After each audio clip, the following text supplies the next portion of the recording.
jantan urang maot mah ngankur mawa amal sorangan. Ngan amalna teuing berat keneh kana kaalusan, teuing berat keneh kana kaawon.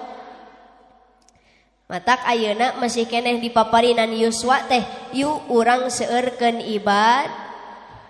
Margi naon Pak? Saur Imam Ghazali, pangawon-awonna jalmi nyaeta anu leungit umur teu dicengcerikan, ari leungit harta bebeakan di pikiran jeung dicengcerikan. Da teu pira atuh Pak ngankur leungit emas 5 gram meuni ceurik kacida gogoakan. Tungtungna mah datang ka dukun bebeja ka Abah.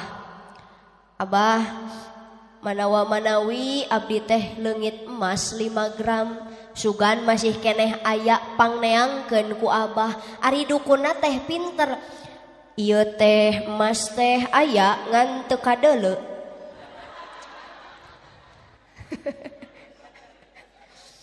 Jadi teuing sahanu lieur eta teh.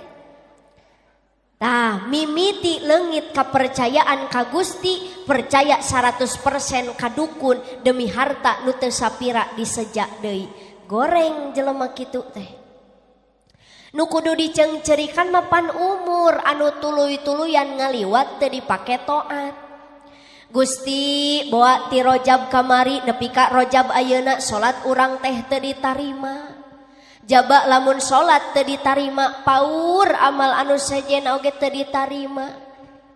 Ceurik kana umur anu tuluy-tuluyan ngaliwat teu dipake taat, ta eta jalmi nu sae mah.